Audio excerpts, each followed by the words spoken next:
जितनी तरक्की साइंस ने करी उतनी तरक्की बीमारियों ने भी करी। अगर यह कहा जाए तो शायद यह गलत नहीं होगा। जैसे जैसे समय बीतता गया और साइंस ने तरक्की करी और सभी बीमारियों का इलाज निकालना शुरू किया, वैसे ही हमेशा की तरह चैलेंजेस मानव जाति के सामने आए और ऐसी नई नई बीमारियां सामने आई जिसका इलाज खोज पाना शायद आज भी संभव नहीं हो पाया। दोस्तों, ऐसे बहुत से एपिडेमिक्स हिस्ट्री में हुए जिन्होंने पूरी मानव जाति को, पूरे विश्व को झंझोड़ कर रख दिया। ऐसी बहुत सी बीमारियां इतिहास में हैं जिसके वजह से एक मोहल्ले या एक शहर ही नहीं अपितु पूरे राज्य, पूरे देश और पूरे विश्व के मानव जगत का संहार किया है। दोस्तों, ऐसी बहुत सी बीमारियां इतिहास में हुई जिसका इलाज आज भी खोज पाना संभव नहीं हुआ है। ऐसी बहुत सी बीमारियां हैं जिसके लिए डॉक्टर्स के आज भी कहते हैं कि precaution is better than cure. दोस्तों, कहा जाता है कि ऐसी बहुत सी बीमारियां आज भी है जिसका आज भी कोई इलाज नहीं मिला है। दोस्तों, उसके लिए मैं आपके सामने एक उदाहरण पेश करना चाहूँगा। दोस्तों, आज भी हर साल एक विशेष तिथि में HIV एड्स के लिए जागरूकता दिवस मनाया जाता है दोस्तों, और उसमें प्रिकॉशंस के लिए लोगों को जागरूक किया जाता है ताकि ये बीमारी और ना फैले। दोस्तों, आइए नज़र डालते हैं उन सभी हिस्ट्री के वर्स्ट डिसीज़ पे जिसकी वजह से मानव जाति का संहार हुआ था। तो चलिए दोस्तों, शुरू करते हैं।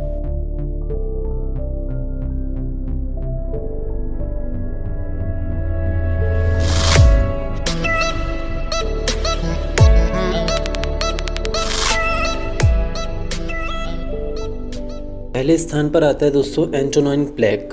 इस बीमारी का कोई पता नहीं लगा पाया था कि दोस्तों ये बीमारी कहाँ से आई थी और कैसे आई थी, मगर दोस्तों यह कहा जाता है कि इस बीमारी की वजह से बहुत से लोगों ने अपनी जानें गंवाई थी। दोस्तों, बहुत से देशों ने इस बीमारी की वजह से अपने जो भी लोग थे उनकी जानें गंवाई थी। इस बीमारी को प्लेग ऑफ गैलन भी कहा जाता है। दोस्तों, उस समय के जो स्कॉलर्स हुआ करते थे वे इसे स्मॉल पॉक्स या मीज़ल्स भी समझते थे, बट दोस्तों ये ऐसा नहीं था। यह बीमारी जो एंटोनाइन प्लेग थी ये उससे बहुत ही अलग था। इस बीमारी से लगभग 165 से 180 AD के बीच में बहुत सी तबाही मचाई थी और बहुत से लोगों ने इस बीमारी की वजह से अपनी जानें गंवाई थी। दोस्तों, बाद में यह पता चला था कि जिसे रोम के जो सिपाही हुआ करते थे वो मेसोपोटामियन युद्ध के दौरान अपने साथ ले आए थे और उनको ये नहीं पता था कि जो बीमारी उन्होंने अपने साथ लाई है वो इतने ज़्यादा लोगों के मौत का कारण बनेगा। इसके बाद यह बीमारी ऑलमोस्ट 50 लाख लोगों की मृत्यु का कारण बनी। दोस्तों, यह था एंटोनाइन प्लेग। सेकंड नंबर में दोस्तों आता है प्लेग ऑफ जस्टिनियन। दोस्तों, यह एक ऐसा बीमारी था जो एक सिंगल बैक्टीरिया की वजह से फैला हुआ था। बैक्टीरिया का दोस्तों नाम था यर्सेनिया पेस्टिस। दोस्तों, कहा जाता है कि यर्सेनिया पेस्टिस की वजह से फैली इस बीमारी ने बहुत सी लोगों की जान ली थी। लगभग 25 to 100 मिलियंस लोग इससे अफेक्ट हुए थे और अपनी जानें गंवाई थी। दोस्तों, कहा जाता है कि यह एक ऐसा जानलेवा संक्रमण था जो शरीर में प्रवेश करते ही लोगों की मृत्यु का कारण बन जाता था। दोस्तों, जो बीमारी आई थी इजिप्ट से और यह ऑलमोस्ट बहुत सी countries like Europe, Asia, North America, Arabian land में फैल गई थी। दरअसल 541 CE में बाइजेंटाइन एम्पायर को यह बीमारी तोहफे में मिली कहना चाहिए, क्योंकि उन्होंने एक मेडिटेरियन सी के पास जो एक मौजूद जगह थी वहाँ पे कोई स्थान उन्होंने जीता था, तो तोहफे में उन्हें कुछ दालें और कुछ जो गेहूँ होते हैं, खाने की चीज़ें होती है, वो उन्हें गिफ्ट करी गई थी। बट दोस्तों, जो गिफ्ट जिनके द्वारा किया गया था शायद उनको भी नहीं पता था कि वो गिफ्ट में उन्हें मौत दे रहे हैं। दोस्तों, उस फसल के साथ में कुछ जो चूहे होते हैं जो फसल को नुकसान भी पहुंचाते हैं कभी कभी, तो वो जो चूहे हैं वो साथ में आए थे और अपने साथ उस बीमारी को लाए थे। दोस्तों, कहा जाता है कि उन चूहों के वजह से यह वायरस इतना ज़्यादा फैल गया कि ये एक संक्रमण के तौर पे फैला था और जिस भी मनुष्य के शरीर में यह प्रवेश करता था वो एक कहना चाहिए कि उसकी मृत्यु हो जाती थी। आइसोलेशन ही इसका एकमात्र सॉल्यूशन था। जिस भी व्यक्ति को यह संक्रमण हुआ करता था उसको आइसोलेट कर दिया जाता था। और अगर कहना चाहिए कि डॉक्टर्स ये कहते थे कि जिसका इम्यून सिस्टम बहुत ही स्ट्रॉन्ग है वही इस बीमारी से बच पाता था।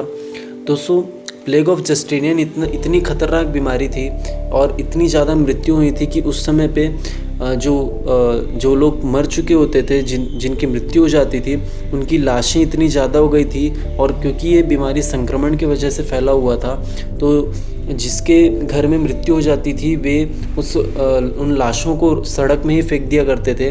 जब शासन प्रशासन तक यह बात पहुंची तो शासन ने उन लाशों को दफनाने के लिए एक व्यवस्था करी, एक बहुत ही बड़ा गड्ढा खोदा और उन लाशों को उस गड्ढे में ही दफन कर दिया।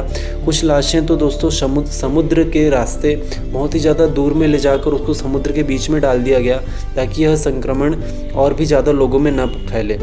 दोस्तों यह बीमारी इतनी ज़्यादा खतरनाक थी कि इसमें लाशों का अंबार फैल चुका था और सड़क में सड़ती हुई लाशों को देखकर सरकार के द्वारा उचित कदम उठाया गया था।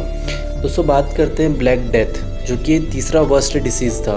दोस्तों इस डिसीज़ के वजह से 75 to 200 मिलियंस लोगों की मृत्यु हुई थी।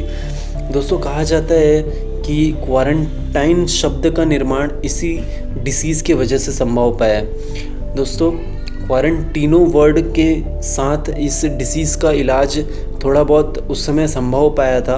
लोग इस डिसीज़ से जब अफेक्ट हुआ करते थे तो उनको क्वारंटाइन कर दिया जाता था। ऑलमोस्ट 40 डेज़ के लिए उस समय लोगों को क्वारंटाइन किया जाता था। दरअसल जस्टिनियन प्लेग और ब्लैक डेथ एक ही संक्रमण के वजह से फैला था, वो था यर्सीनिया पेस्टिस। दोस्तों इन दोनों डिसीज़ के बीच में 800 साल का डिफरेंस था, बट ये जो 800 साल का डिफरेंस था, जब ये वापस बीमारी ब्लैक डेथ के रूप में आई तो आज भी कहा जाता है दोस्तों कि पूरे विश्व में, पूरे संसार में इसके जैसा डिसीज़ नहीं हुआ। इसने जितने लोगों की जानें ली है शायद आज तक किसी और डिसीज़ ने या किसी और बीमारी की वजह से इतने लोगों की जानें नहीं गई थी। इस बीमारी ने ऑलमोस्ट 75 to 200 मिलियंस लोगों की जानें ले ली थी। दोस्तों कहा जाता है कि 4 साल ने ही इसने 20 करोड़ मौतें करी थी और पता नहीं कितने सालों तक रहा है। संक्रमित इस बीमारी में जो मौत का प्रमुख कारण रहा था वो था संक्रमण।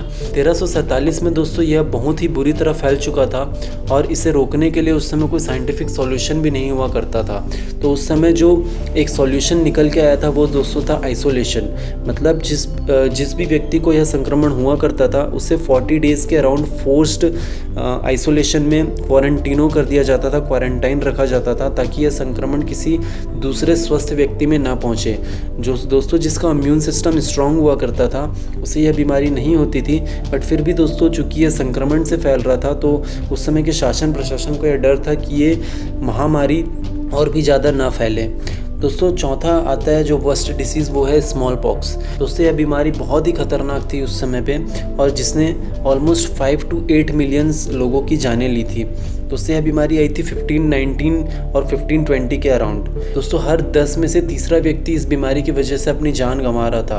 दोस्तों ये 15th सेंचुरी का एक ऐसा एपिडेमिक्स था जिसमें बहुत सी लोगों ने अपनी जानें गंवाई थी और इसका एक ही इलाज था कि वे संक्रमित लोगों से अपनी दूरी बनाए रखें। दोस्तों इस बीमारी का भी एक ही सॉल्यूशन था कि वे अपना इम्यून सिस्टम स्ट्रॉन्ग रखें और लोगों से दूरी बनाए रखें। दोस्तों 18th सेंचुरी में इसका इलाज खोज पाया गया और जो इलाज जिन्होंने खोजा था उनका नाम था डॉक्टर एडवर्ड जेनर। 1980 में WHO ने अनाउंस भी कर दिया कि यह बीमारी अब पूरी तरीके से पृथ्वी से ख़त्म हो चुकी है और इसका इलाज संभव हो गया है। दोस्तों जब डॉक्टर एडवर्ड जेनर ने इस बीमारी का इलाज खोजा था तो जब उन्होंने टेस्ट किया था तो जो काउपॉक्स होते हैं, जो ग्वाले होते हैं, उनको यह बीमारी अफेक्ट नहीं कर रही थी। तो उन्होंने एक 9 साल के बच्चे, सुनने में बड़ा अजीब लगता है दोस्तों, बट उस समय ये मतलब शासन के द्वारा उसको परमिट कर दिया गया था। उन्होंने एक 9 साल के बच्चे के ऊपर यह टेस्ट किया था कि उन्होंने पहले उस बच्चे को काउपॉक्स दिया, उसके बाद उसमें स्मॉल पॉक्स इंजेक्ट किया और ये जो एक्सपेरिमेंट हुआ था वो सफल हुआ था और इसका इलाज खोज पाना संभव हुआ था।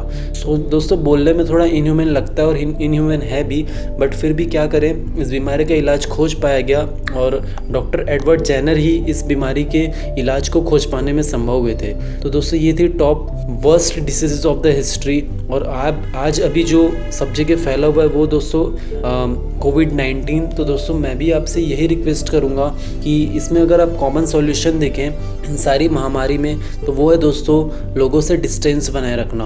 तो प्लीज़ दोस्तों सोशल डिस्टेंसिंग बनाए रखें, मेडिटेशन करें और घर में रहें, स्वस्थ रहें। और दोस्तों जिसका भी इम्यून सिस्टम बहुत ही स्ट्रॉन्ग है उसको ऐसी कोई भी महामारी बिल्कुल भी टच नहीं कर सकती। तो दोस्तों फिर भी अपने को रिस्क नहीं लेना है और घर में ही रहना है, सुरक्षित रहना है। थैंक यू दोस्तों, थैंक यू सो मच।